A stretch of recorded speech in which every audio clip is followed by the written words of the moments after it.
Olá, aluno. Olá, aluna. Sou o professor Dadson Leite, professor de Física, e hoje nós vamos falar sobre quantidade de movimento e impulso. Bom, quantidade de movimento e impulso são duas grandezas vetoriais, certo? Que elas são, assim como todas as grandezas, são importantes para o estudo da conservação da dinâmica ou da conservação das quantidades de movimento, que vai ser importante justamente para estudar alguns fenômenos, como choques, explosões, disparos, bem como a propulsão de foguetes, certo? Então, alguns fenômenos desses que são ligados ao nosso cotidiano, ok? Então, nós começamos aqui, retornando a um assunto que é a segunda lei de Newton, Nós sabemos, que a segunda lei de Newton é dado pela força resultante igual a massa vezes a aceleração, ok?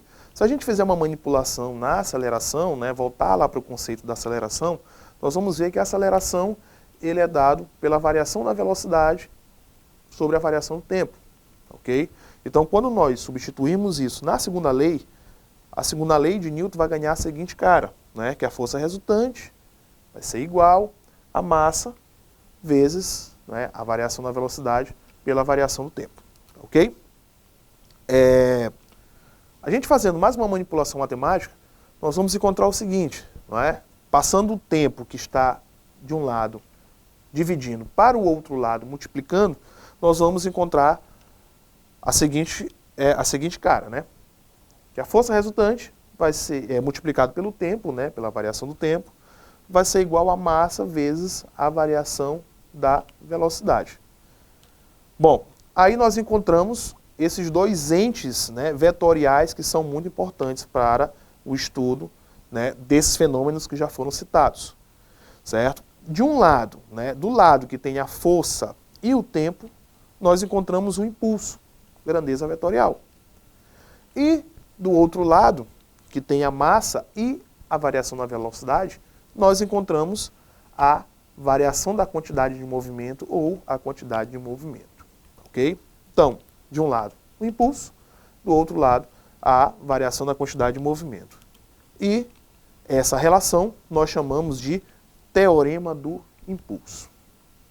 Dando continuidade, certo?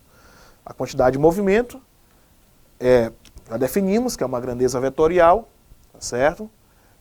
Então, definimos grandeza vetorial, quantidade de movimento de um corpo, também denominada de momento linear, vai ser dado pelo produto da massa pela velocidade que o corpo adquirir. Então, a massa do corpo pela sua velocidade, ok? Então, nós temos a situação de um corpo de massa m qualquer, que ele exerce uma certa velocidade, então a quantidade de movimento é dado pela multiplicação dessa massa pela velocidade, ok?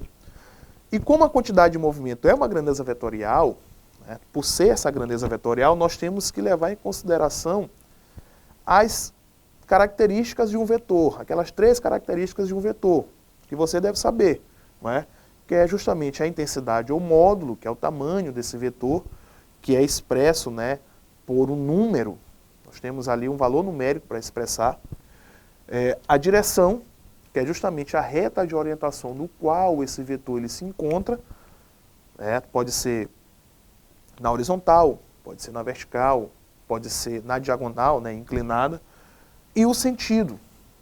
O sentido é para onde ele aponta, ok? Se ele aponta para a direita, se ele aponta para a esquerda, para cima, para baixo, ou eu posso juntar duas características, dois sentidos de direções opostas quando está na diagonal, que é o caso da direita para cima, ou da direita e para baixo, da esquerda e para cima, ou esquerda e para baixo, ok? Então, essas 3 características que nós temos que nos atentar justamente quando se tratar de uma grandeza vetorial, ok? Bom, e a unidade da quantidade de movimento é o quilograma, que vem da massa, A massa no sistema internacional ele é dado em quilograma, e a velocidade é dada em metros por segundo. Então a unidade é o quilograma metros por segundo, ok? Ou Newton vezes segundo. Nós vamos ver isso lá pela frente. O impulso, que é a segunda grandeza, certo? Define-se impulso de uma força constante através do produto de tal força, né, da força F, pelo intervalo de tempo de sua ação. Ok? Então, o impulso é justamente o tempo em que essa força age neste corpo, né, para esse corpo ele estando em movimento ou entrando em movimento. Também é uma grandeza vetorial, ok? Por ser grandeza vetorial, três características, que é a intensidade ao módulo, a direção e o sentido, certo? Obedecendo as mesmas regras, né? A intensidade ao módulo é o valor numérico, ok? A direção é a reta de orientação e o sentido é para onde ele aponta. As unidades para o impulso é o Newton vezes segundo, certo? Ou quilograma vezes metros por segundo, certo? Percebe-se que é a mesma unidade da quantidade de movimento, né? Então, obedecendo aí o teorema, né? O teorema do impulso, que o impulso é igual à variação da quantidade de movimento, então as unidades ali elas também seguem esse mesmo teor. Bom, o impulso ele também pode ser representado da forma gráfica, né? Forma de um gráfico. Então, eu tenho um gráfico cujas referências são força e tempo. A área limitada por esse gráfico, ele vai ser numericamente igual ao impulso, ok? Então, toda vez que tiver a referência força e tempo, a área abaixo é o impulso, ok? E como esse gráfico que está sendo mostrado aqui, ele trabalha com uma força variável, ok? Então nós tiramos uma média dessa força, justamente para poder trabalhar o teorema, né? A equação do impulso, né? Impulso é igual a força, essa força, nesse caso específico, é uma força média multiplicado pelo tempo. Então vamos aos exemplos. O exemplo 1 diz o seguinte: um bloco movimenta-se a partir do repouso, sobre a ação de uma força F de direção constante, cujo módulo varia com o tempo, isso conforme o gráfico abaixo. Então nós temos o gráfico, força por tempo, ok? Então ele diz o seguinte: no intervalo de 0 a 15 segundos, determine, a letra A, o módulo de impulso de F. E na letra B, o valor da força constante, né, a força média, capaz de produzir o mesmo impulso. Então, vamos para a resolução, né? Vamos ver como é que a gente faz esse tipo de questão. No caso da letra A, que nós queremos saber, né, qual é o módulo de impulso, né, de F, a letra A ela vai ser respondida calculando justamente a área do gráfico, a área abaixo desse gráfico, certo? Então a figura que nós temos aqui é a figura de um trapézio, ok? A área do trapézio ela é dada pela base maior, né, somado com a base menor, tudo isso multiplicado pela altura e tudo isso dividido por 2, certo? Então é base maior mais base menor, tudo multiplicado pela altura e dividido por 2. No caso, a nossa base maior vai ser o 15, porque percebe-se que aqui no eixo do tempo, que é onde está a base maior do nosso trapézio, né, que se desenhou, ele vai de 0 a 15. Okay? Então, fazendo 15 menos 0 dá 15, que é justamente esse tamanho, essa distância. Na base menor, que é acima, dá para perceber que ele vai do 0 ao 5. Okay? Então, fazendo 5 menos 0 dá 5. Então, base maior é 15, a base menor é 5. Então, fazendo 15 mais 5, nós encontramos o 20, certo? A altura, ele vai do 0 ao 12. Dá para perceber que a altura está aqui no eixo F, né? Então, ele está na vertical. Então, ele é igual a 12, certo? Então, nós temos o 12 a altura, isso tudo dividido por 2. Então, vai ficar 20 dividido por 2 vezes 12, não é isso? 20 dividido por 2 é 10, tá ok? 10 multiplicado por 12 vai ser igual a 120 Newton vezes segundo, né? Newton segundos. Ok? Não pode esquecer da unidade. A letra B vai dizer o seguinte, né? Ele quer saber qual é o valor da força média, né? Capaz de produzir o mesmo impulso. Então, nós sabemos que o impulso é igual à força, multiplicado pelo tempo, né? Pela variação do tempo. O impulso nós já encontramos, que ele é 120, vem lá da letra A, tá ok? E o tempo é 15 segundos. Ele quer saber do início até o final, ok? Percebemos o seguinte no gráfico, que o gráfico, ele de 0 a 5, ele mantém uma força constante igual a 12, e de 5 a 15, essa força ela começa a decrescer até chegar ao zero, tá ok? Então ele vai de 0 até 15, né? Que é o tempo que ele ficou aí para produzir o impulso, né? Então, fazendo a nossa relação matemática, não é isso? Então, o F, que é a força, vai ser igual a 120 dividido por 15, ok? E isso vai dar o valor de 8 newtons, certo? Força é dado em newtons, não é? Impulso é newtons vezes segundos, ok? Teorema do impulso, certo? Então, vamos considerar uma partícula qualquer, né, uma partícula de massa m constante, em um movimento retilíneo uniformemente variado. Um movimento uniformemente variado, lá da cinemática. Ok? Então, ainda trazendo a segunda lei de Newton, né, novamente, nós vamos ter que a segunda lei de Newton é força, massa vezes aceleração. Certo? Então, a aceleração, nós substituímos ali pelo ΔV vezes ΔT, como nós fizemos no início. Tá ok? Continuamos com o impulso e a quantidade de movimento do outro, né? Isso, variação da quantidade de movimento, né? Então, nós vamos fazer o seguinte. Força vezes tempo, né? Vezes variação do tempo, nós já sabemos que é impulso. Só que do outro lado, nós vamos fazer a seguinte jogada. O ΔV é velocidade final menos velocidade inicial. É variação da velocidade, certo? Toda variação é final menos inicial. Então, para a velocidade aqui, nós temos velocidade final menos velocidade inicial, tá ok? E isso multiplicado pela massa. Vai ser feito, certo? Uma multiplicação, não é, do m pelo o parêntese, né? Então, nós vamos ter uma distributiva, né? M vezes V, m vezes VO, né? Massa vezes velocidade final, massa vezes velocidade inicial, certo? E isso vai dar para a gente o seguinte, certo? Nós sabemos que massa vezes velocidade é a quantidade de movimento. Então, o impulso vai ser a quantidade de movimento final menos a quantidade de movimento inicial, certo? Ou variação da quantidade de movimento, bem como foi demonstrado no início, tá certo? Então, o impulso da resultante das forças atuantes sobre uma partícula, num certo instante de tempo, é igual à variação da quantidade de movimento da partícula nesse mesmo intervalo de tempo. Ok? Então, vamos colocar isso em prática, né? Então, vamos para o segundo exemplo.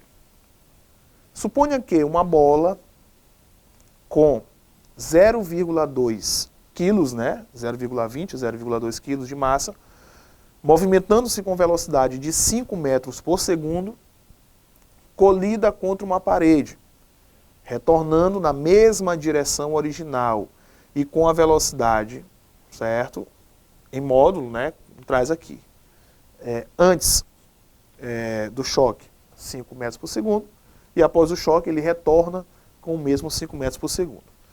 Então a pergunta é, qual o impulso, né? Ele quer saber as três características, módulo, direção e sentido, aplicado pela parede na bola. Ok? Então vamos para a resolução. Então na resolução nós vamos ter o seguinte, ó, que as quantidades de movimento antes e depois, elas vão possuir o mesmo módulo. Por que vão possuir o mesmo módulo? Porque a velocidade antes do choque é igual à velocidade após o choque, ok? Então nós vamos ter o seguinte, ó, quantidade de movimento antes é igual à quantidade de movimento depois, não é? Nós sabemos que quantidade de movimento é massa vezes velocidade, então a massa da bola é 0,2 kg e a velocidade é igual a 5. Então 0,2 vezes 5 vai dar 1 kg vezes metros por segundo, ok? Então jogando no teorema do impulso, nós vamos ter o seguinte, o impulso vai ser igual à quantidade de movimento antes menos a quantidade de movimento depois, não é? Tá certo? Aqui nós vamos fazer a seguinte jogada. Lembram que, né, velocidade também é um vetor? Ok? Então nós temos que tratar os sinais dessa relação vetorial aqui também para a quantidade de movimento. Tá ok? Então, se eu estou dizendo que antes do choque, o sentido que a bola está, né, sendo adotada antes do choque é o sentido positivo, então quando ela retorna com uma velocidade negativa, sentido negativo. Ok? Então nós vamos ter o seguinte, que o impulso vai ser igual à quantidade de movimento final, né, menos a quantidade de movimento inicial. Nós vamos ter esse menos aqui justamente por causa do vetor. Fazendo, né, o jogo de sinal, menos com menos dá mais, então nós vamos somar as quantidades de movimento. Ok? Então o impulso vai ser 1 mais 1, que será igual a 2 Newton segundo. Ok? A direção é horizontal, tá ok? A direção é horizontal, porque a bola foi jogada horizontalmente e retorna nessa mesma horizontal, e o sentido será para a esquerda. Um terceiro exemplo, uma bola de futebol com 500 gramas de massa movimenta-se horizontalmente com velocidade de 60 metros por segundo. Num determinado instante, recebe um chute, né, um impulso, de um jogador e passa a movimentar-se com velocidade de 8 metros por segundo, numa direção perpendicular anterior. Determine o módulo do impulso aplicado pelo jogador na bola. Então vamos à resolução. Então a quantidade de movimento inicial da bola, certo? Ela vai valer, não é? Fazendo as nossas continhas, né? É 500 gramas é 0,5 quilos, multiplicado por 6, que é a velocidade, não é? Que a bola se movimentava na horizontal antes do chute. Então, fazendo essa multiplicação, nós vamos encontrar 3 quilogramas, não é? Metros por segundo. Ok? Então, a direção é horizontal, porque a bola está sendo jogada na horizontal, o texto mesmo fala isso. E o sentido, nós vamos adotar que o sentido é para a esquerda, certo? Isso foi escolhido arbitrariamente. Bom, a quantidade de movimento no final da bola, ela vai valer quanto? Quando a gente fala do final, é após o chute, né? Já definimos isso antes do chute, agora após o chute. Após o chute, nós vamos utilizar a mesma equação, porém com uma mudança na velocidade. A massa continua sendo a mesma, 500 gramas, né, transformando para quilos, fica 0,5 quilos, e a velocidade é 8 metros por segundo, tá ok? Então, fazendo 0,5 vezes 8, nós vamos encontrar 4 kg/metro por segundo, certo? A direção vai ser vertical, porque no texto ele diz que a direção, né, que a bola saiu após o chute foi a direção perpendicular à anterior. Perpendicular anterior é formando 90 graus. Se anteriormente estava na horizontal, certo? Após o chute ela passa a se mover na vertical, ok? Então vamos ver como é que fica isso, não é, graficamente. Então nós temos a representação das quantidades de movimento antes e após o chute, e o impulso, que é o vetor, vai ser o vetor soma. Então vamos fazer o vetor soma, ok? Então nós vamos utilizar o teorema de Pitágoras, porque nós temos aqui um triângulo retângulo, né? E o impulso, ele é a hipotenusa desse triângulo retângulo. Sabemos que o teorema de Pitágoras é dado pelo quadrado da hipotenusa igual à soma dos quadrados dos catetos, certo? Então, esse quadrado da hipotenusa de um lado, ele vira índice da raiz do outro lado, tá ok? Então vai ficar, ó, a quantidade de movimento, não é, após é 4, antes deu 3, não é? Isso tudo elevado ao quadrado, né? 4 ao quadrado mais 3 ao quadrado, não é? E tudo dentro do radical, né? Então vai ficar, ó, 4 ao quadrado 16, 3 ao quadrado 9, 16 mais 9, 25. Então a raiz de 25 vai ser igual a 5 newtons segundos. Então esse é um impulso resultante. Ok? Bom, aqui finalizamos a nossa aula. Continuem estudando, procurem outras fontes e leiam o material, certo? Que foi entregue para vocês. Até a próxima.